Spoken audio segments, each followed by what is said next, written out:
Oi, gente, tudo bom com vocês? Estamos aqui na nossa última mesa do dia de hoje, do nosso Congresso de Saúde Trans da Casa Chama. E o tema dessa mesa é intersexualidade. Você sabe o que é? Você não conhece? Você não conhece? Então vamos conhecer um pouco mais hoje. E eu estou aqui com pessoas maravilhosas, maravilhosas potências. Então vamos apresentar esse pessoalzinho maravilhoso? Primeiro temos aqui, ó, Caroline Yara, ela maravilhosa. Caroline Yara é mulher intersexo, travesti, negra e positiva. É co-vereadora da bancada feminista do PSOL em São Paulo e mestrando em Ciências Humanas e Sociais da UFABC. Fale baixo com ela, gente. Fale bem baixo. E, não menos importante, tão importante quanto, estamos aqui com Dan Brosco Mendes. Eu conheci hoje, gente, mas eu já adorei, viu, gente? Vamos lá ver. É estudante de psicologia, membro da ABRAE, do Comitê de Diversidade da Claire Seile, assim que se diz?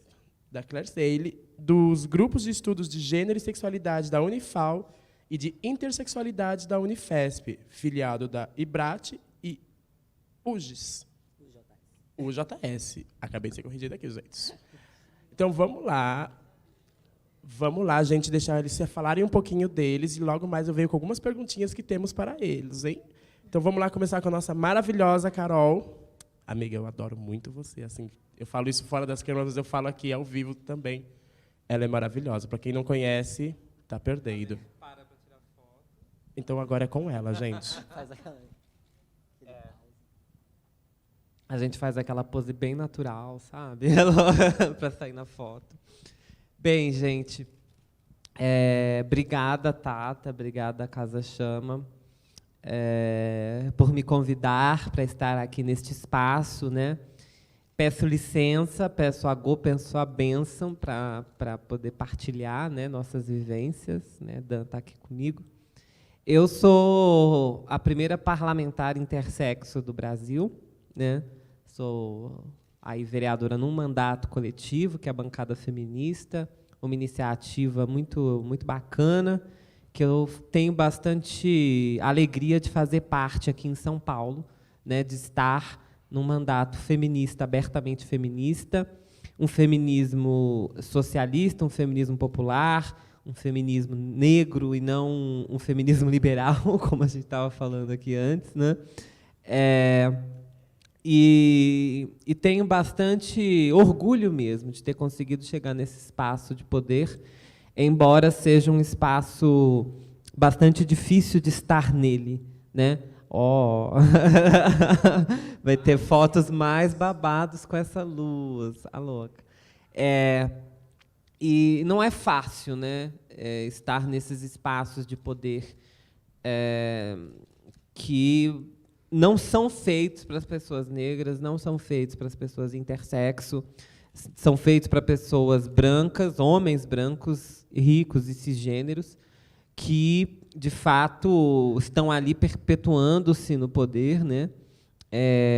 Não à toa que o fato de eu ter sido eleita com outras travestis, com outras mulheres negras, faz a gente ser muito perseguida lá dentro, né? Já sofri atentado, já sofri perseguição, já sofri ameaças, uma série de coisas. Até briga com o vereador agora, por último, que chamou pessoas trans de homens de 40 anos que querem entrar no banheiro de mulheres, né? Então, é esse tipo de coisa que a gente enfrenta dentro do parlamento paulistano, que é um parlamento conservador, mas a gente consegue fazer bastante coisa também no sentido da luta, né? Consegui fazer, pelo mandato, a primeira audiência pública intersexo do país, né? Trazendo aí todas as pessoas do movimento que tem história no movimento intersexo, seja como pessoa intersexo, né? Que tiveram aí questões de terem nascido com ambiguidade sexual, né? Para quem não sabe, intersexo são pessoas que nascem com aspectos biológicos dos dois sexos, né? Mas isso pode ser de várias formas, forma hormonal, forma genital, como foi o meu caso, formas cromossômicas, de órgãos, enfim. E o nome hermafrodita a gente tem substituído mais por intersexo, né? E para mim foi um orgulho conseguir fazer essa primeira audiência pública, né? Foi um orgulho fazer essa primeira audiência pública. Do mesmo modo, também protocolamos o Dia da Visibilidade Intersexo na Câmara para o calendário oficial da cidade. Consegui destinar mais de R$200 mil para o processo transexualizador do SUS, né, aqui na cidade, e a gente conseguiu aprovar também o programa de combate à violência obstétrica no pré-natal e parto para mulheres e pessoas com útero, e a gente conseguiu incluir isso na lei. Acho que são avanços que valem muito a pena. O sofrimento, né, as perseguições que eu sofro, e que também eu entendo como uma certa vingança minha, né, também dessa sociedade, que me mutilou, né? Uma sociedade que fez uma série de cirurgias em mim quando eu tinha 6 anos, quando eu tinha 12 anos, né, as que eu lembro e as que eu tenho acesso, cirurgias para esconder a minha ambiguidade genital, para esconder a forma como eu nasci com os dois sexos. Então, eu acredito que todo o sofrimento que eu passei na infância, através dessas cirurgias, procedimentos médicos decorrentes dessas cirurgias, que não tiveram anestesia, né, retirada de pontos, uma série de coisas que deviam ter tido anestesia e não teve. Então, esse tipo de dor física e tortura, né, que fizeram comigo e que fazem e fizeram com toda a população negra, né, do país, eu penso que estar no parlamento hoje, para mim, é uma grande vingança, né, de um corpo, de uma pessoa que eles queriam escondida, completamente adequada, completamente cortada, igual uma carne de vitela num açougue, assim, né? Aquelas carnes feitas corte nobre, né, para ser vendida. E de repente eu consigo coletivamente, né, através de toda a galera preta ao meu redor, a galera ativista, as LGBTQIA+, enfim, as socialistas, eu consigo subverter essa ordem de coisas, né?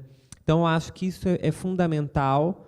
É muito importante a gente conversar sobre intersexualidade, porque eu acredito que existir 2% da população, né, 2 em cada 100 bebês que nascem completamente diferente do que se diz masculino e feminino, é a prova cabal do quanto essa ideia, né, de que as LGBTs não são da natureza, de que as pessoas trans fingem ser algo que elas não são, ou que só foi feito o homem e a mulher, um para o outro, de tudo.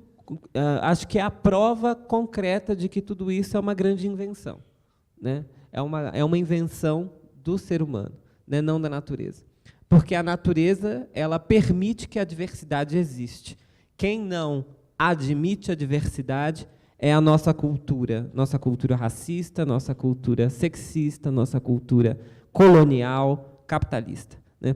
Então, eu acredito, né, que eu consigo ser, graças aos orixás, consigo ser a síntese desta revolta, né? A síntese dessa revolta para o restabelecimento da diversidade natural na sociedade, né? Como diz Érica Malunguinho, nós é que somos a regra, e não eles, né? Eles são assassinos, eles são ladrões, eles são genocidas, colonialistas, que chegaram aqui roubando tudo, matando indígena, escravizando negros, sequestrando negros e trazendo para cá, né? Estuprando as indígenas, estuprando as mulheres negras, e nós somos filhas e filhos e filhas dessa galera que foi massacrada e que sobreviveu.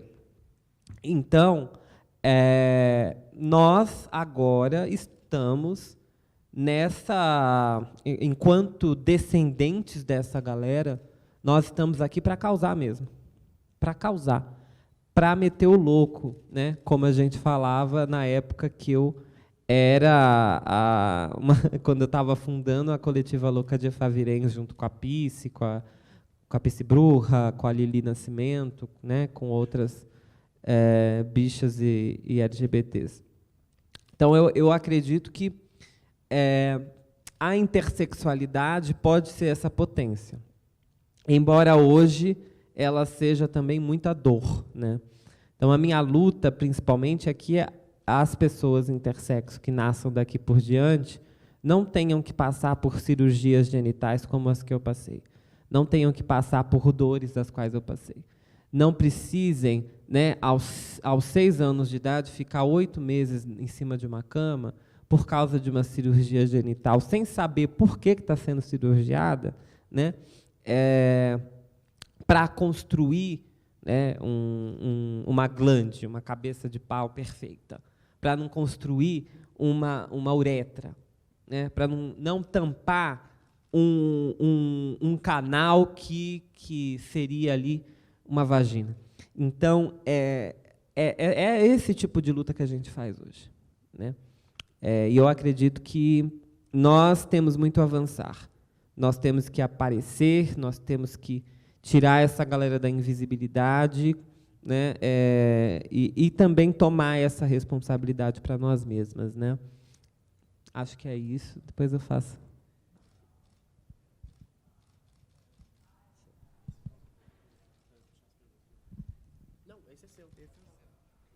Gente, eu nunca me apresentei. Assim, do lado da Carol, quem sou eu? Ninguém, né? Mulher maravilhosa. Atualmente eu sou estudante de psicologia, então assim, acho que eu estou num momento em que tudo que eu faço é muito acadêmico, sabe? Mas também acadêmico, né? Mas é que eu comecei a perceber que tem muitas pautas dentro da academia que elas só parece que não andam, né?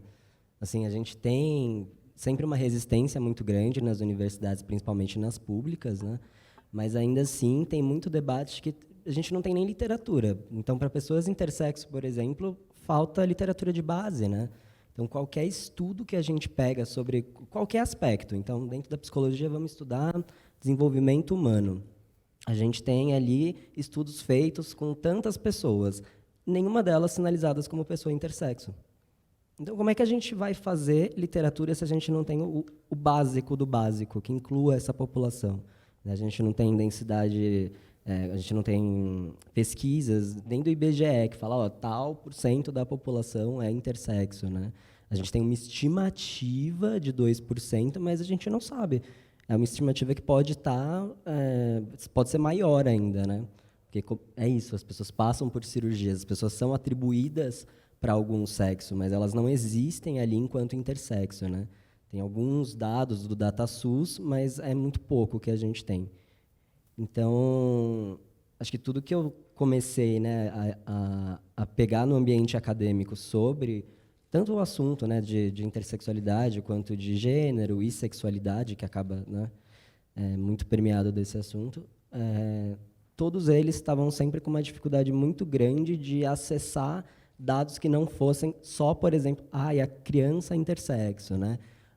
A pessoa trans intersexo. Às vezes eu quero coisas muito mais simples, né? Então, eu quero saber os estágios de desenvolvimento Piaget em crianças intersexo. Isso não existe, né? Então, acho que falta muito as pessoas intersexo em todos os lugares. Obviamente, na academia não seria diferente. Então, desde que eu comecei a cursar psicologia, eu já comecei, todos os semestres, eu tento puxar esse assunto para algum trabalho. A gente tenta, junto com alguns professores, né, refazer algumas aulas. Então, na aula que fala sobre desenvolvimento humano, a gente desenvolveu um projeto sobre. Na aula que fala sobre intersexualidade, na aula de genética, né, a professora, ela foi maravilhosa, assim, ela falou, vamos refazer essa aula. E isso foi incrível, né? Porque era ali uma pessoa endossexo, cisgênera, falando, nossa, eu acho que esse assunto é um ponto de virada tão grande para falar de tantos outros que é absurdo que a gente esteja formando pessoas ainda dizendo que são anomalias, né? Que pessoas intersexos são anomalias.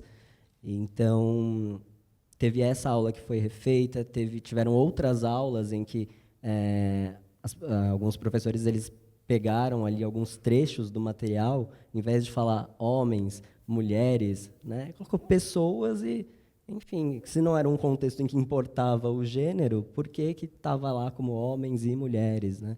De começar a repensar isso. Então, até mesmo estudos que são feitos com pessoas intersexo, para a psicologia, a gente tinha um recorte ainda muito binarista. Né? Como é que a gente está falando de intersexualidade e está falando de um jeito binário? Né? Eu acho que isso é um ponto que a gente fica entre usar aquele estudo e entre descartar. Né? É tipo, é muito, muito bom esse artigo, mas eles estão falando de quais corpos esse artigo? Porque para a psicologia, por exemplo, a gente não está olhando para os genitais, né? E aí fala o sexo masculino, e a gente fica até, o que é um sexo masculino? A gente está falando de pessoas intersexo, a gente está falando de sexo, onde alguém coloca ali alguma característica do corpo, e masculino, a gente já foi para gênero, né? E começar a repensar do quanto essas coisas estão diferenciadas e o quanto elas são a mesma coisa, né? Então, o primeiro conflito que eu tive dentro da academia foi esse, então a gente junta ou separa, né? Porque a ideia que a gente tem, assim, quando começa a aprofundar, pelo menos, né, das pessoas com quem eu convivo, a primeira ideia é de que sexo, né, o sexo biológico é uma coisa e gênero é outra. Né? Mas é que esse sexo, ele veio, ele não é o antecessor do gênero, né? Esse sexo ele foi atribuído por uma questão de gênero. Né? Os corpos eles são, né, um espectro de desenvolvimento possível. O gênero ali ele veio para categorizar mesmo, macho e fêmea. Quando a gente coloca o macho e fêmea, a gente está colocando gênero. A gente não está falando de sexo, a gente não está falando de corpo, a gente não está falando só dessa possibilidade. Né? Então, não sei, assim, não sei se é uma apresentação, mas eu estou tentando. Eu comecei a entrar em contato mais com esse assunto quando eu descobri mesmo algumas características minhas que eu ficava, nossa, mas tal médico diz isso, e ninguém sabe dizer o que é, né? E a gente tem aí um problema que a gente não tem histórico médico, né?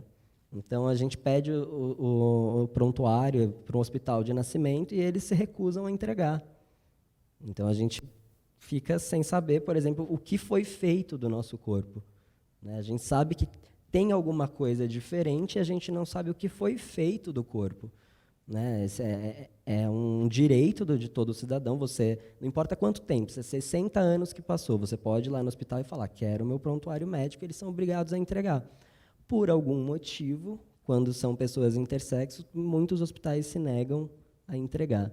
Então, assim como o meu prontuário, tem prontuário de outras pessoas que eles só não entregaram, e aí cabe medida judicial e tudo mais, e é uma enrolação danada, né? Enfim, nesse tempo já tinha, né, um contato com a comunidade trans muito forte, né, porque me identificava trans, né? Eu fiquei, nossa, por mais que tenha características, o que eu me identifico fui criado aqui, né, num gênero, me identifico com outro trans. Então, já nesse contato com a comunidade trans, já queria estudar sobre gênero, já queria estudar sobre sexualidade. Quando eu comecei, de fato, a estudar, foi aí que eu pensei, falei, não, vou começar a investigar a minha história, né? Não só a história de um movimento, a história de conceitos, né? E aí, nisso, foi quando eu me deparei com com a palavra intersexo, por exemplo, né? Porque até então, o que é isso, né? E aí eu falei, olha, veja só, né? Aí conhecia a ABRAE, né? Atualmente eu sou membro voluntário da ABRAE e tem sido uma troca assim incrível, tanto com as pessoas, né, da instituição, quanto com o movimento intersexo, né, de pessoas que não são da instituição, mas que, através da BRAE, né, chega para a gente com alguns debates muito bacanas. Então, tem sido muito bom mesmo. Para a gente chega muitas mães de crianças intersexo, né? Essas mães, elas chegam assim, às vezes em desespero, né? Tipo, meu filho tem uma cirurgia marcada. Você fala, como assim? Do quê? Né? Porque o médico falou que vai precisar fazer. Por quê? E elas não sabem, né? O fato delas não saberem sobre o assunto, isso é aproveitado pelos médicos, né? Os médicos, às vezes, a gente não tem um fluxo estabelecido de nasceu para onde vai. Não existe esse fluxo. Então, eles fazem como eles querem. É um descaso, né, com essas pessoas, é um descaso com esses pais, e a gente não consegue identificar onde está o problema primeiro, né, dessa situação. Se é o problema de a gente colocar o gênero nas coisas, se é um problema da gente não ter acesso a uma saúde pública que está lá colocando, né, as pessoas como existentes, porque é isso, as pessoas intersexo não existem nem no hospital, às vezes, né, que é onde ela tem o primeiro contato. Ela nasceu, saiu da barriga, ela já está ali não existindo. Né? Que mais? Gente, vamos indo. É incrível a história de cada uma de vocês, assim. E eu, por exemplo, me relaciono com uma pessoa, com um homem trans que se descobriu uma pessoa intersexo numa conversa comigo por base de Liá. Porque Liá é a pessoa intersexo mais próxima de mim, que a gente convive, e ele me ensina aulas diárias conversando. E numa conversa com ele, contando, sei lá, coisas sobre a Casa Chama e coisas que eu faço com o Liá, ele começou a entender coisas do corpo dele que, tipo, nossa, isso é meio estranho, não sei. E aí ele foi ter conversas com a mãe dele, coisas médicas, e aí com outras coisas dele, a mãe dele mesmo contou de coisas, intervenções médicas, desde que ele era bebê e coisa e tal. E hoje ele se entende que é um homem trans intersexo e que hoje está... Não, o bebê não é meu, gente, mas ele está grávido. Então, tipo, está sendo um processo totalmente para ele intenso, porque, por exemplo, sempre disseram que ele nunca poderia ter um filho. Ele nunca poderia gerar por ser esse corpo intersexo. Então, ele tem passado por também um processo psicológico, porque com a identidade masculina que ele assume, ele não estava preparado para isso, mas também tem todo esse contexto que mentiram para ele sobre a existência dele, o corpo dele inteiro, e a existência dele sempre foi negada para ele, sempre foi dita outra coisa. E isso é cruel, isso. Eu costumo dizer que isso é muito cruel, porque tirar o direito de você saber quem é você, tirar o direito de você ter a mínima noção do que fizeram com o seu corpo, o mínimo direito de saber, ao menos saber, sabe? Porque se já era um bebê, não te deram a chance de escolher, mas ao menos me conta, sabe? Mas não, foi tirado isso. E ele só descobriu isso lá, porque a mãe resolveu abrir esse assunto, porque também, para ela, os médicos mesmos falaram, não precisa nem contar para essa criança que passou por isso. A criança não vai nunca ter uma sequela sobre isso, então, tipo, mantém isso no segredo de família, sabe? Então, é bem, bem complicado isso. E é muito importante, hoje em dia, essa pauta estar aí, porque a existência desses corpos, os corpos de vocês estão aí. Estão no meio da gente. E muitas vezes nasce e muita gente morre e nem soube que era um corpo intersexo, sabe?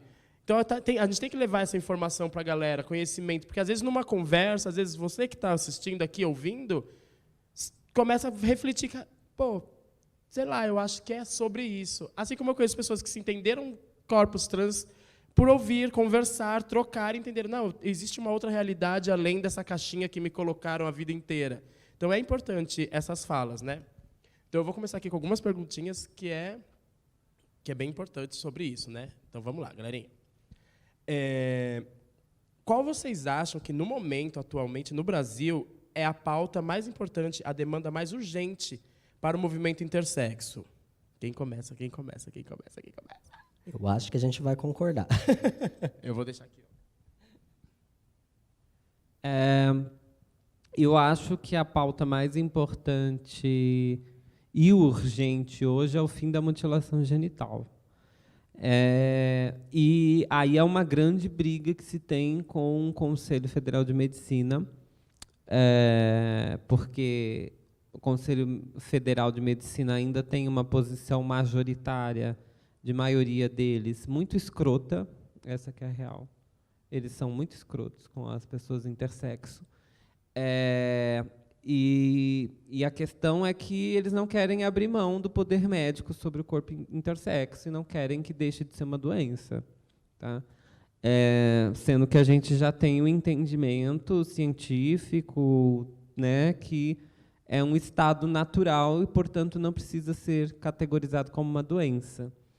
Então, tem toda uma briga a ser feita e que a gente já está fazendo, inclusive com médicos aliados também, médicas e médicos aliados, para que mude, né, esse entendimento do Conselho Federal de Medicina, para que deixe de ser emergência as cirurgias genitais para pessoas intersexo, né? Porque a gente acha que a gente não é contra as pessoas fazerem cirurgia. Se fosse assim, as pessoas trans, todo mundo faz cirurgia. A grande questão é por que tem que ser emergência algo que não ocasiona risco de vida para aquele bebê, né? Não vai ocasionar, a pessoa não vai morrer porque ela tem uma genitália atípica, uma genitália ambígua durante a infância. Ela pode muito bem esperar na sua adolescência, com 15, 16 anos, e dizer qual tipo de genitália ela quer, inclusive, né? Agora, o que é feito hoje é um absurdo, né? Então, a principal luta é essa, né? Aí tem outras, né? A questão de saúde intersexo, das pessoas que já foram mutiladas, como que o Sistema Único de Saúde vai comportar essas pessoas, a questão do documento, né? A gente teve aí agora uma conquista, né?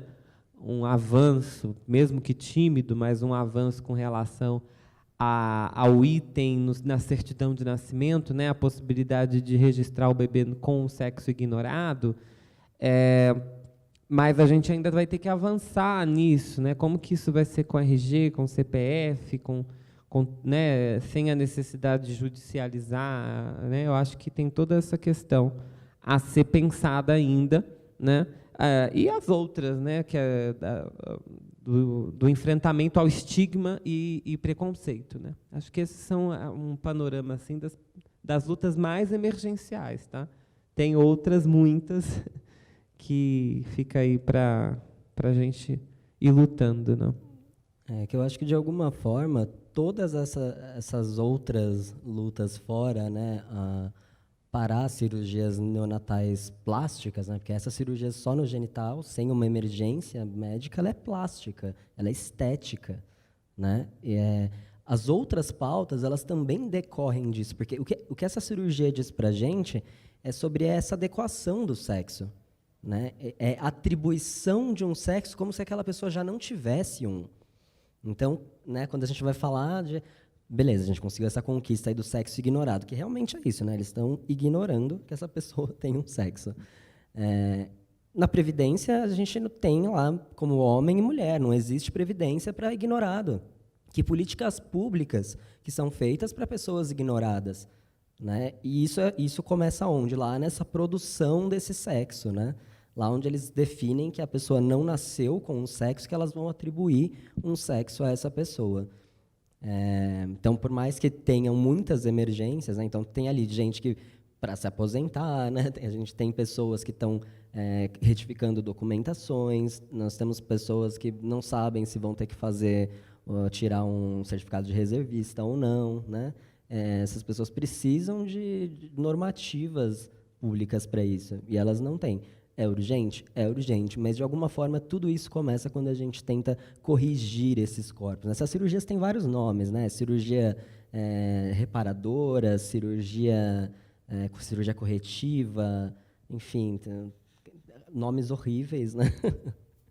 Mas eu acho que começa aí, por isso eu acho que é uma pauta tão importante, Corrigindo não só pela urgência. Né? Corrigindo o quê? Reparando o quê? Onde está o erro? É tão desonesto que, por exemplo, tem hiperplasia adrenal congênita, eles falam que é uma urgência.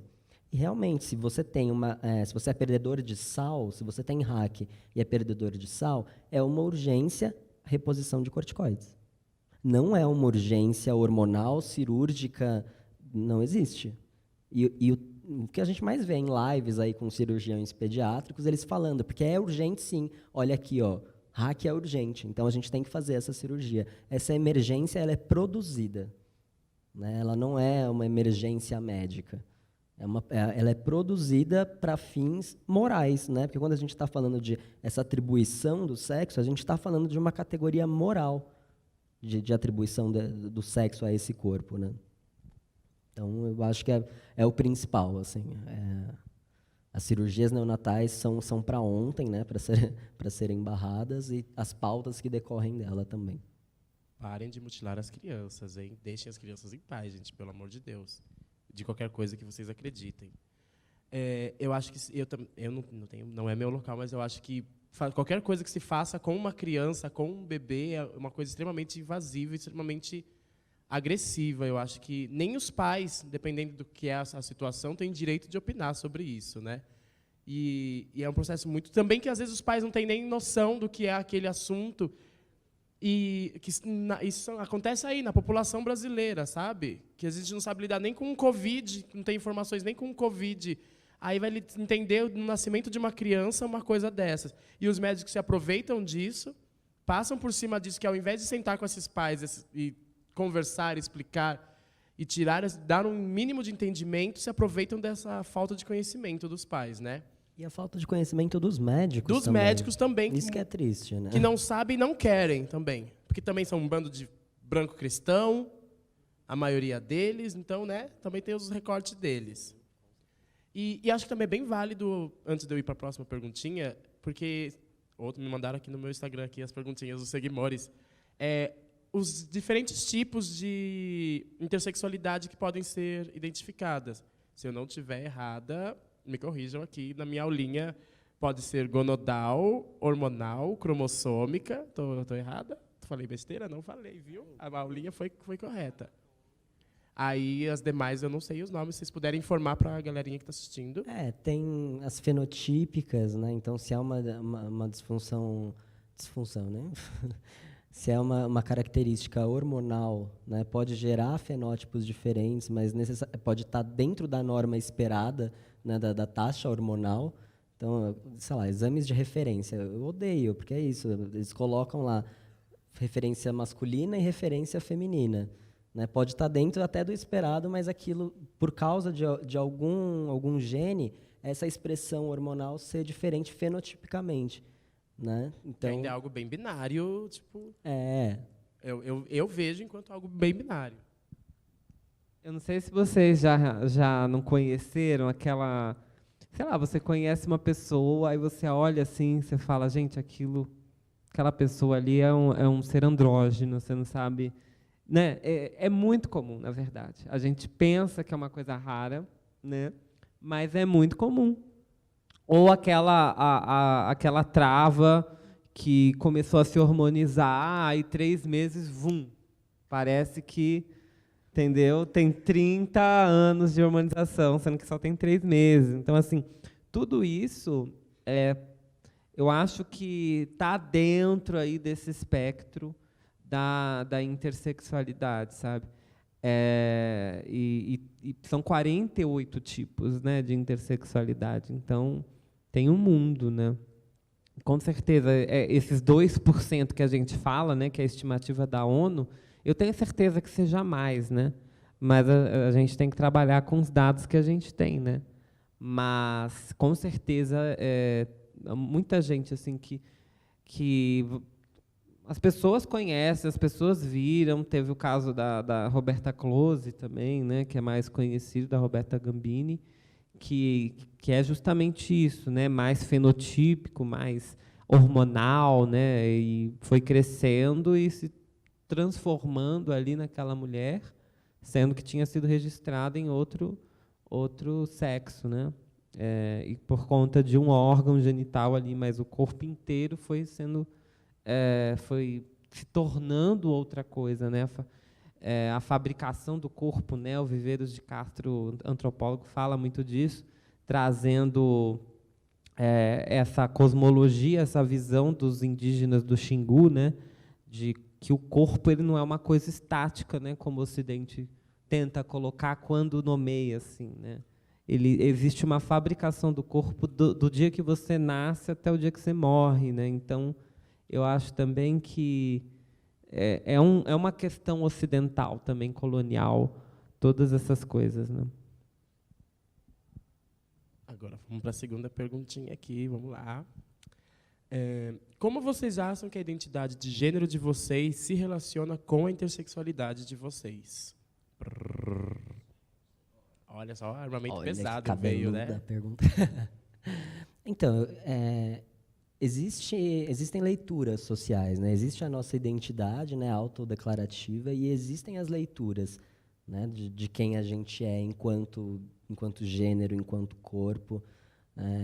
Então, assim, quando uma pessoa faz uma transição, né? Então, eu estou aqui performando o meu corpo masculino, vou fazer uma transição para um corpo feminino. Eu posso continuar identificando o meu corpo ainda como muito masculino para mim, né? Eu acho que, por exemplo, se você falar uma vulva masculina, né? Eu me considero uma pessoa com uma vulva masculina, né? Eu acho que eu posso atribuir esse gênero a um genital tipicamente tido como feminino, né?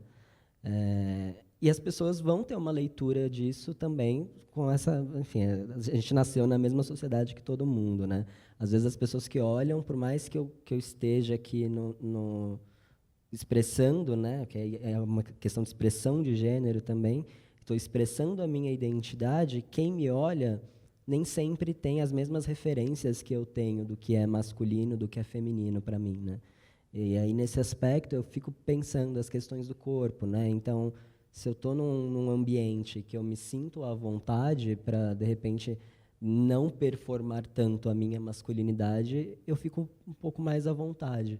Não é em todos, né? Então, eu vou pegar um metrô, às vezes, que é uma coisa que você... Às vezes, você só quer pegar um metrô e ir até o seu trabalho, né? Você não quer ter que vestir tudo que você tem para performar aquela masculinidade. Da mesma forma, às vezes, você quer fazer só isso, né? Ir do seu trabalho, né, para casa sem sofrer um assédio.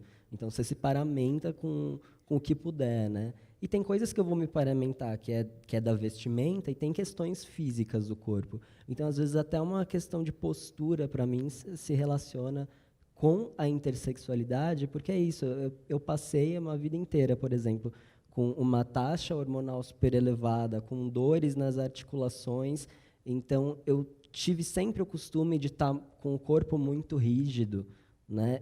Eu percebi que isso acaba sendo uma questão de gênero, depois quando eu vou performar essa masculinidade. Eu fico, nossa, que bom, né, que eu acostumei a minha vida inteira a ficar duro, né? Por quê? Porque quando eu quero que as pessoas vejam este corpo e relacionem ele no masculino, isso é bom, né? Em outras situações já é um pouco mais difícil, né? Já é ruim, mas eu acho que tem a ver com o que a gente esperava que fosse um corpo, né? Aí eu acho que talvez se relacione com a questão intersexo. Então, a gente espera que um corpo masculino seja um corpo muito rígido em si mesmo, né? Um corpo talvez limitado de alguns movimentos, né? Bem o corpo parrudo, né? A gente espera isso de um corpo. E às vezes eu fico pensando se o meu corpo é capaz disso, né? Então eu gosto quando... Opa, peraí. A fala foi tão pesada, tão Né? potente, que até o brinco dela caiu. Então eu gente. gosto de pensar, mesmo que eu não tenha essa resposta, né? Porque eu acho que, enfim, médico nenhum está interessado, né, em estudar sobre isso também, de pensar quais são as possibilidades desse corpo, né? Então, eu não sei se um ortopedista vai me recomendar uma terapia postural pensando que eu quero performar este corpo desta forma, né? Então, se eu tenho dores, ele vai falar, olha, corrige a postura, faz isso, faz aquilo, coisas que naturalmente no meu corpo vai me deixar mais feminino, né? Então, eu acho que nesse aspecto, eu fico pensando quais são as possibilidades para o meu corpo, não para um corpo endossexo típico, né? Então, quais são as possibilidades de performance de gênero para o meu corpo? Mas se eu quero que cresça a barba, por mais que seja uma questão muito genética, ela também é hormonal, né? Como é uma hormonização no meu corpo? Porque se a gente tem aí, a gente sabe como funciona num corpo cisgênero e a gente sabe como funciona num corpo trans, estamos descobrindo, né? Porque a gente também não sabe. E para num corpo intersexo, como é que funciona? A gente tem muito pouca referência disso, né? Bem, a relação da minha identidade de gênero com a intersexualidade, eu acho que a intersexualidade e o corpo diferenciado que eu fui tendo foi a responsável pela minha identidade de gênero. Foi algo, para mim, no meu caso, automático. Então, quando eu cresço ali com 12, 13, 14 anos, e aí eu vou ficando com esta voz, as pessoas vão falando, não, a sua voz vai engrossar, porque pipipi, popopó, e nada de vir. E não, porque você vai criar ombro, vai criar braço, e nada. A bicha começou a ficar rabuda, começou a ficar com cintura, e nada de vir, nada. Aí eu falo, gente, algo não está aí de acordo com o script. E ficando, né, aquela pessoa andrógena, aquela bicha andrógena e tal. Porque as pessoas ficavam olhando assim na rua, uma hora eu era chamada de viado, outra hora de sapatão, eu nem sabia mais, eu já estava com crise de identidade, porque as pessoas, né, a cada público era uma visão e um xingamento diferente, né? Então, eu descobri, né, um lugar, né, porque até então eu só tinha um não lugar, na travestilidade, né? Então, foi as travestis, do jeito doido das travestis, entendeu? Que me acolheram, entendeu? Aí elas começaram, as travestis no meu bairro me chamavam de travesti amapô, né? Elas falavam, não, você é amaposada, você tem outro... Maposíssima, você tem algum bafo nesse corpo aí que faz crescer seu seio, você toma Perlutan a cada 3 meses, o seu seio já né, vai para fora. Então, elas que entendiam o que estava acontecendo com o meu corpo.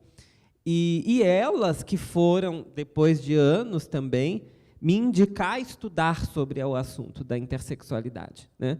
Então, a minha relação, inclusive, de aprender a cultura travesti, né? O pajubá, a aquendação, né? O que é mona, o que é amapô. Amapô é mulher cis, né? Para quem não sabe. Não, amapô é uma palavra que eu gosto de ensinar. Amapô. Outras palavras eu não ensino do pajubá, porque eu acho que é interessante que fique entre as travestis mesmo, né? Porque é uma língua de resistência, né? Da rua, das travestis pretas, uma língua que vem do Iorubá, do Banto, então uma língua negra, né? E eu tenho discutido muito isso, que a travestilidade no Brasil, a identidade travesti no Brasil é essencialmente preta, não é branca, tá? Ela tem matriz africana, é porque a matriz africana tem a cosmovisão africana de não deixar ninguém para trás, e é por isso que as travestis vivem parindo os movimentos, né? Pare os movimentos, né? Inclusive o movimento intersexo, porque lá atrás teve que Roberta Close dizer que era hermafrodita, né? Como todo o movimento de AIDS também teve que a Brenda Lee abrir as portas da casa dela para acolher as pessoas vivendo com HIV e que estavam morrendo de AIDS na época, para acolher essa galera. Ela, cafetina, toda cheia do bafo, parou tudo na vida dela para colocar as pessoas vivendo com HIV dentro da casa dela. Então, assim, tem muita coisa que as travestis fazem e que são assim ignoradas e injustiçadas até hoje. Só que agora a gente está fazendo a nossa vingança, né? A gente está invadindo os espaços. E, então, assim, a minha identidade de gênero tem a ver com o corpo. Sempre o corpo foi uma questão para mim. Então, quando eu, com 15 anos, coloquei peruca pela primeira vez, me maquiei, e aí eu olhei e as pessoas começaram automaticamente, saí na rua, as pessoas automaticamente começaram a me chamar pelo gênero feminino. Assim, passável. Eu falei, gente, alguma coisa está acontecendo, né? que é isso? Que corpo é esse? Não, eu falei, que corpo é esse, né? Então, eu acho que as duas coisas foram se desenvolvendo ao mesmo tempo para mim. É óbvio, minha vida foi assim, muito intensa, dos 15 aos 18 vivendo como travesti, tinha outro nome. Depois dos 18 aos 24 para 25, tendo que voltar para o armário, fingir que era uma outra coisa, que era só uma gay, para conseguir emprego, conseguir, sabe, coisas para além da prostituição, porque a prostituição é difícil, a prostituição é babado, né? Você sofre muita violência, e por isso que eu sou a favor que legalize, que se regulamente, né, que tenha controle, né? Porque por hoje é uma bagunça, né? Inclusive da cafetinagem. Então, acho que devia ter toda uma regulamentação, né? Porque tem cafetinas que são mães, mas tem cafetinas que são do demônio, né? Então, a gente precisa pensar sobre tudo isso. Mas tem umas que são só demônio. Tem umas que são só o demônio mesmo. Essas daí a gente tem que cancelar, sabe? Por exemplo, a Brenda Lee era uma mãe. Ela foi demônio em alguns momentos? Foi. Mas ela, essencialmente, era uma mãe, né? Não é ser otária, né? Né? Tipo assim. A gente sabe que não é fácil. Mas, assim, eu penso que esse babado todo da minha vida, né, depois aos 24 me transicionar de novo e tal, 24 para 25 anos, hoje eu vou fazer 29 nesse dia 31 de dezembro, né? Bafo. Eu acho que é a demonstração, né, da síntese da travestilidade com a intersexualidade. Eu acho que esse que é o bafo. O programinha tá babado, né, gente? Uma pergunta número 3. Qual a importância do movimento trans se abrir para a pauta intersexo? Isso é uma pergunta bem interessante, porque eu sou a garotinha das lives da Casa Chama, e eu puxei muito o Liá para falar sobre a intersexualidade. Quem não viu, vai lá no Instagram da Casa Chama e acha lá, gente, que tá babado a live. Dione participou da live também, pelo Instagram da Abrai, e foi assim, muito incrível, porque ela se abriu sobre coisas que foi a primeira live que eu participei, assim, que todo mundo começou a chorar, porque ela relatou coisas da vida dela, e foi assim, que até hoje eu revejo a live e eu choro. Então, assim, vejam isso. E eu falei muito com o Liá sobre, tipo, a identidade intersexo, as pessoas intersexo estão dentro do nosso meio. Mas, assim, não é só sobre ser uma pessoa trans, é sobre ser uma pessoa intersexo. Então, a gente tem que falar sobre isso, porque são recortes diferentes, são necessidades diferentes, são pautas diferentes. A gente fala a mesma língua, mas com sotaques diferentes, sabe? Então, tipo, a gente precisa falar mais sobre isso, é preciso pontuar especificamente. Então, eu chamei ele acho que para 3 lives que a gente fez sobre esse tema. Então, agora, de vocês aí, pode jogar. Qual é a importância para vocês? Eu acho que, assim, primeiro, né, um ponto antes, né, um ponto zero.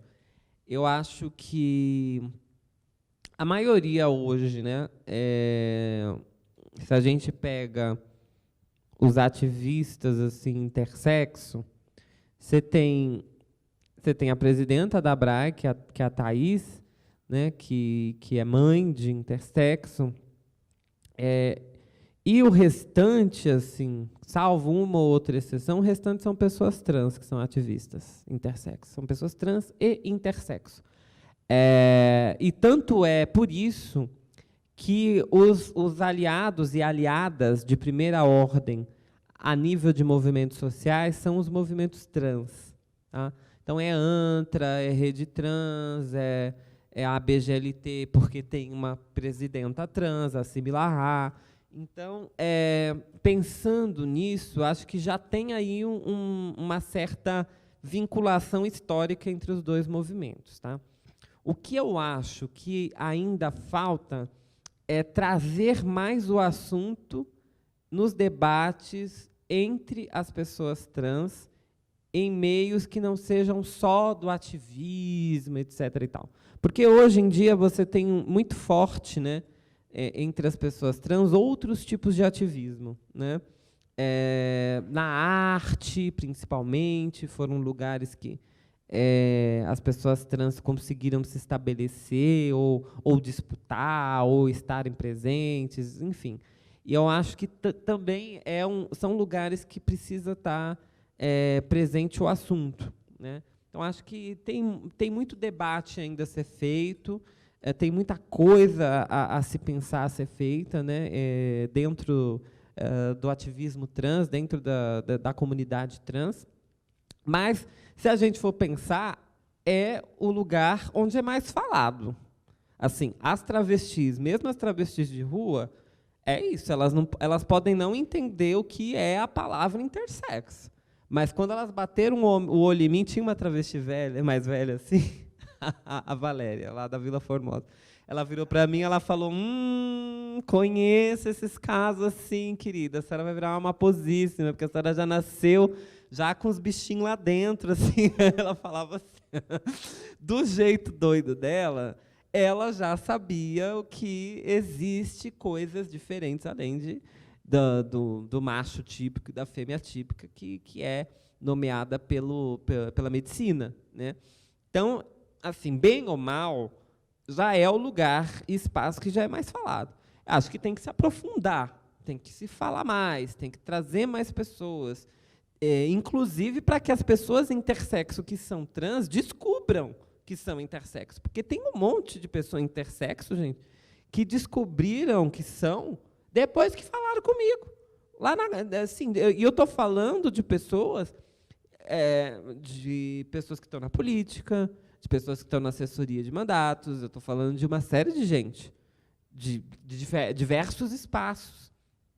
Então, ativistas que hoje, né, falam, né, e que chegam em mim e falam, Carol, foi depois de um vídeo seu e tal com a Miel que eu me descobri. A Miel, né, a Miel, que é um grande ativista intersexo, a Miel Vieira. Então, eu acho que são essas coisas que a gente precisa aprofundar dentro do ambiente trans, do mesmo modo que tentar repensar algumas coisas do nosso cotidiano trans, do nosso cotidiano travesti, né? Tentar a superação do falocentrismo, né? Do culto ao falo, de só importar isso. Acho que todas essas coisas que o machismo impõe para todas nós, a gente precisa superar. Acho que é isso. Eu acho que tem um ponto ali do movimento trans que é um binarismo forte ainda, né? Tem sempre o ideal da pessoa trans é sempre a pessoa cis ainda, né?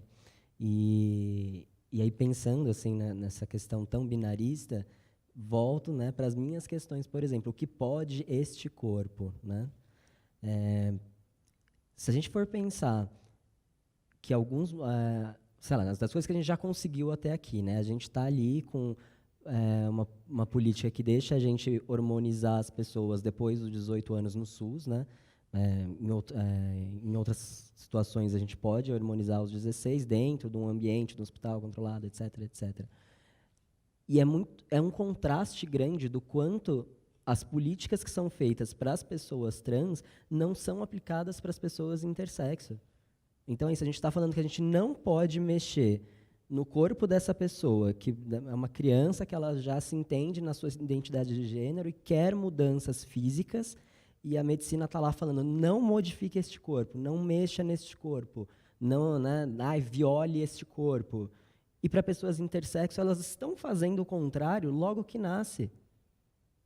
Então, assim, eu acho que os dois movimentos eles têm uma força muito grande de expor contradições. Né? E eu acho que repensar coisas dentro do movimento trans de uma perspectiva intersexo é bem menos binarista, e eu acho que tem muitas conquistas a se conseguir, porque o movimento intersexo ele traz o principal argumento do fundamentalismo, que é a questão biológica. Então, as pessoas intersexo estão ali para falar, olha, sinto muito, mas se a gente for usar o argumento de vocês já perderam a pauta, né? Porque a gente está falando que existem corpos que estão fora disso, que vocês estão dizendo que só existe isso. E só existe X, só existe XY. É muito comum, a gente vai em alguma página e fala, tipo, sobre, sei lá, sobre Klinefelter. A gente está falando de pessoas X, X, Y. Tem gente que jura de pés juntos falando isso não existe. Você fala, não existe aonde, meu bem? Essas pessoas existem. E elas estão ali, não. Deus só fez o homem e a mulher. Só existe X e existe XY. Vocês estão inventando umas coisas agora. Por quê? Porque isso não é visto nem nas aulas de biologia. Por que, que né, as pessoas vão acreditar que isso existe? Vai achar que é uma conspiração maluca, né? A gente está inventando agora um jeito de fazer que o sexo não seja binário. E não, o sexo nunca foi. O sexo nunca foi binário. Né? Pelo menos as características físicas do corpo nunca estiveram só enquadradas em um ou em outro. É um espectro físico. Então, eu acho que nisso o movimento trans tem muito a ganhar com as pautas intersexo. E eu acho que o movimento intersexo tem a principal coisa que ele tem a ganhar do movimento trans é repensar esse lugar da autonomia, né? Então, por mais que eu nasci com um corpo, eu tenho autonomia para fazer o que eu quiser com este corpo, né? Performar o gênero que eu quiser numa sociedade. Então, eu acho que os dois movimentos têm muito a se acrescentar. Eu acho que tem alguns pontos de atrito que não são realmente necessários. Né? Eu acho que tem alguns pontos de atrito, por exemplo, da gente falar de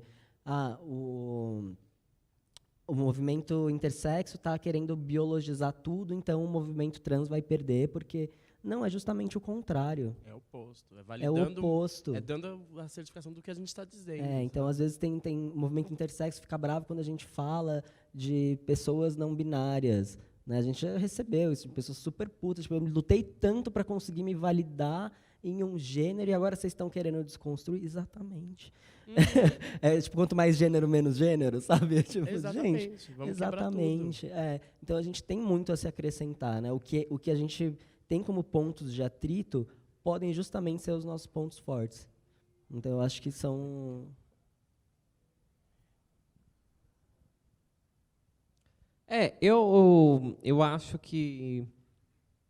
Eu acho que é o caminho mesmo que o Dan estava falando. Mas assim, eu tenho uma preocupação, de também a gente sempre estar querendo criar o novo, sendo que muitas vezes o novo já tá criado, entendeu? Então, eu também acho que o movimento trans, o movimento LGBT, tem um know-how, uma estrada muito longa, já 40 anos, que, às vezes, né, todo mundo que chega, inclusive entre nós, né, entre as T, né, entre as pessoas trans, a gente chega como se a gente estivesse trazendo algo assim espetacular, muito novo e não sei o quê, sendo que as gatas já estavam nos anos 80, sei lá, Giovanna Baby rasgando, enfim, rasgando camisinha cheia de sangue em frente à prefeitura, sabe? Então, eu acho que é algo para se pensar, né, para se acrescentar, mas não é algo novo. Assim, a Associação Nacional de Travestis e Transsexuais, a ANTRA, ela nasceu astral. O que era astral? Associação de Travestis e Liberados. O Liberados era o quê? Me fala o que era o liberado. Se não era as pessoas que eram as bichas peito de bexiga, que era qualquer coisa, que era queer, que hoje a gente ia falar queer, gender fluido, não sei o quê, sabe? Então, às vezes também eu fico muito brava da gente trazer o assunto como se fosse uma coisa assim, nossa, muito nova, aí as pessoas ficam bravas, ai, não, vocês estão inventando moda. Cara, isso já é uma discussão, de 40 anos, o que a gente está falando, sabe? Então, não sei, eu entendo que é necessária, tal, mas eu acho que a gente precisa retomar essa historicidade e precisa pensar também pragmaticamente, assim. Eu acho que tem duas discussões. Tem as discussões pessoais, de identidade, de tudo, né? Que eu acho que são válidas. A gente pode ter trocentas nomenclaturas, pode ter tudo. Mas a minha questão também é como é que a gente age politicamente. Como, né? Então, politicamente, assim, não tem como a gente se descolar do movimento LGBTQIA+, hegemônico. Entendeu? Não tem como a gente se desassociar, como tipo, já teve disputas dentro do movimento intersexo no seu início, de que não, a gente não tem que se juntar com as LGBT, a gente tem que ser só uma outra coisa. Não dá por conta da história do Brasil. Então, a gente é visto como a mesma aura de pervertido, dessas coisas todas que historicamente nos colocaram, junto com as LGBT. Então, os intersexo precisam estar com esse movimento, né? Do mesmo modo, esse movimento tem a ganhar com as intersexo, muito. Então, eu acho que esse processo já vem se consolidando há uma década e vai se consolidar, acredito eu, cada vez mais, no sentido de que a gente precisa fazer a emancipação dos corpos e a autonomia dos corpos. E é uma agenda tanto das pessoas trans como das pessoas intersexo. Você disse isso muito bem, né? Só que a gente precisa... Eu ainda acho que, às vezes, a gente fica nas problematizações eternas, nas discussões eternas. Só que aí, às vezes, falta o babado pragmático. Assim. A gente tem que se juntar para essa agenda, fazer o que tem que fazer, depois a gente se cata, a gente briga, a gente faz o que quiser. Mas, assim, nesse momento, a gente tem esses bafos para resolver. Entendeu? Eu ainda acho que ainda está faltando um pouco isso, sabe? Agora, de resto, acho que tem muito a ganhar. E outra coisa, acho que também a gente tem que parar, né, aí falando para a própria letra I, né, para as pessoas intersexo que não são trans, né, porque tem muita gente que é intersexo e não é trans também, embora sejam as pessoas que não saiam do armário, né, por diversos motivos. Não é questão de julgamento, às vezes as pessoas não podem sair do armário, principalmente se forem negras. Mas o bafo não é porque também nós, trans e intersexo, queremos fazer essas discussões casadas, que nós queremos cobrir essa população, que nós queremos ignorar a existência das pessoas intersexo que não são trans.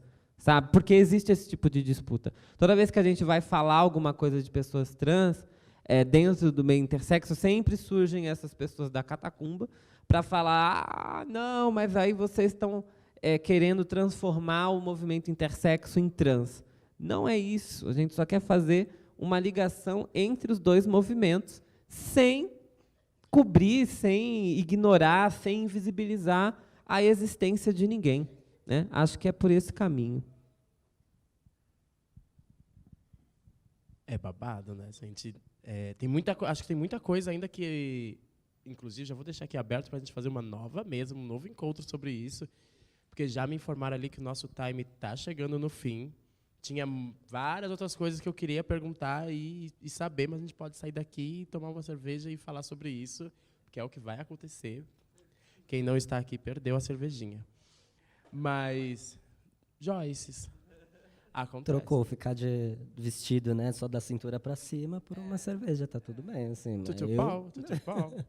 Mas é isso, gente. Eu acho que também acontece muito um certo medo dessa generalidade branca, hétero, a medicina e toda essa galera, e esses corpos, em sua maioria, todos endossexo, de validar, sim, a existência da intersexualidade, e assim, tanto quanto as pessoas trans, porque a maioria são todas as pessoas que vêm da cultura cristã. E se ele disser, sim, a intersexualidade existe, ele está caindo por terra todo o conceito dele de Adão, Eva, costela, acabou tudo. Homem foi feito para a mulher, mulher para o homem. Então, quando ele diz que existe esse corpo que sai desse padrão, dessa caixinha do XY, XX, ele está acabando tudo que ele aprendeu, tudo que ele é e tudo que ele pensa. E eu sempre falo isso enquanto um corpo trans, que uma pessoa cisgênera, ela nunca entende 100% uma pessoa trans, porque a partir do momento que ela entende realmente 100%, ela vai ter que se auto-questionar se ela é mesmo uma pessoa cisgênera. Então, se ela realmente parou assim, caralho, é isso mesmo? Pessoas trans existem, e aí a realidade delas é essa, ela vai ter que automaticamente parar e falar assim, será que eu sou mesmo uma mulher cis? Até porque as pessoas cisgêneras, vimos hoje aqui mais cedo, que a maioria deles nem sabem que são cisgêneros. Né? Então, quando ele parar para validar que, por exemplo, corpos intersexo existem, ele vai ter que parar para analisar, será que eu também sou? Eu sou um corpo intersexo? Eu sou esse corpo que eu digo que é o corpo certo? Então, tipo, o que é? Aí ele vai ter que ele mesmo parar para pensar o que é o corpo certo, o que é o certo, o que é o errado.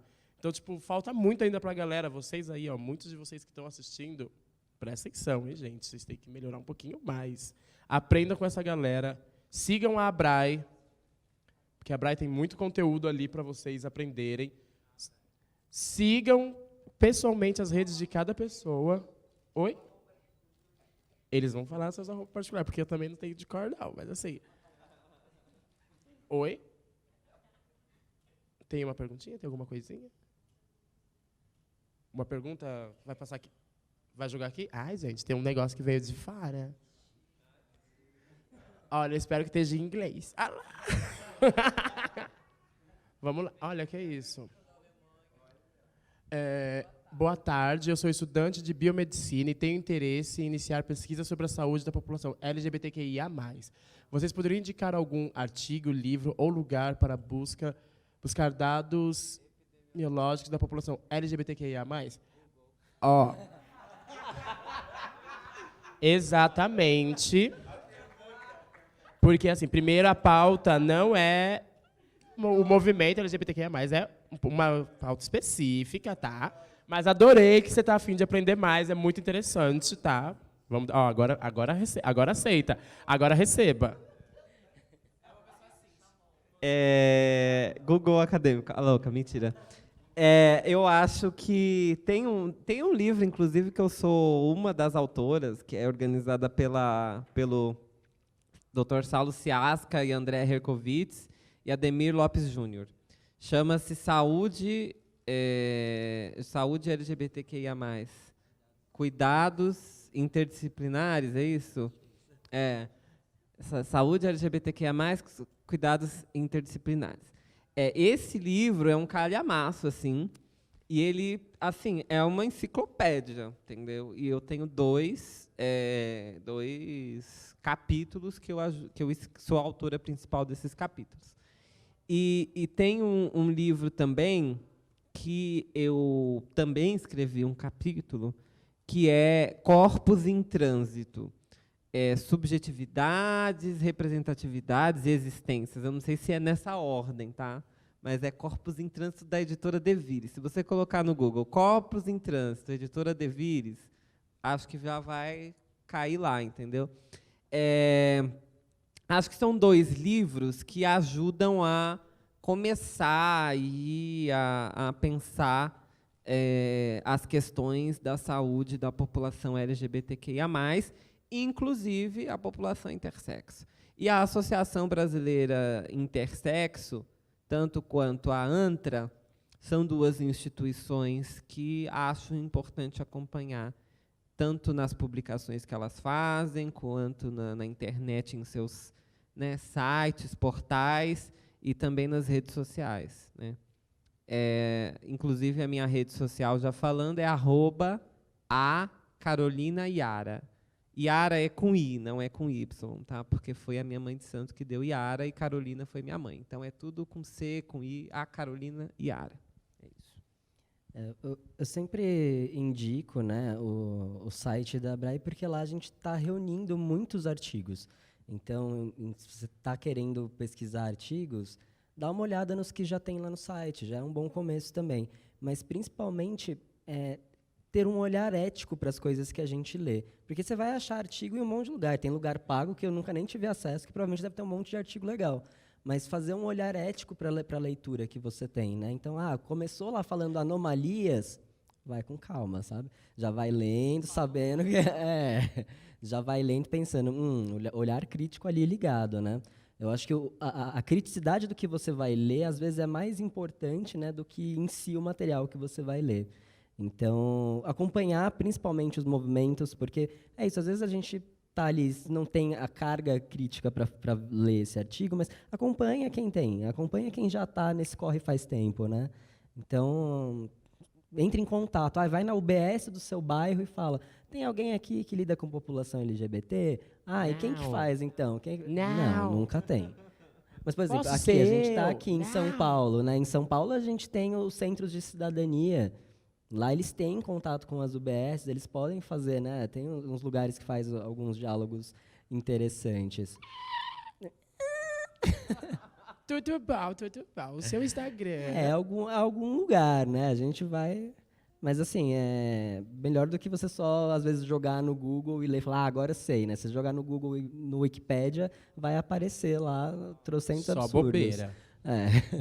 Então, procurem as redes de pessoas que realmente saibam o assunto, pessoas que são e vivem aquela realidade, tá? Não é uma pessoa maluca, uma pessoa branca, cis, endossexo, que está falando sobre intersexualidade. E o seu Instagram? Eu acho, tá? Qualquer coisa, se alguém não me achar, procura algo parecido que acha. É dan.b.mendes. Eu acho que é isso. Isso mesmo, eu estou conferindo aqui. É isso mesmo, Obrigado. gente.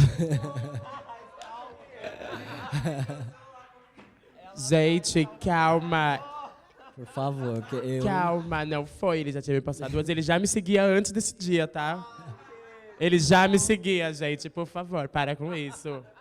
As pessoas, olha o que eles vão dizer de mim, gente. Que isso?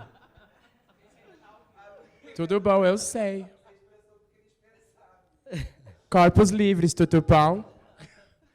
Então, gente, a gente vai chegar ao fim da nossa mesa sobre intersexualidade hoje. Foi cremosinho, foi bem delicinha, foi bem gostoso. E o after vai ser mais gostosinho ainda, tá, gente?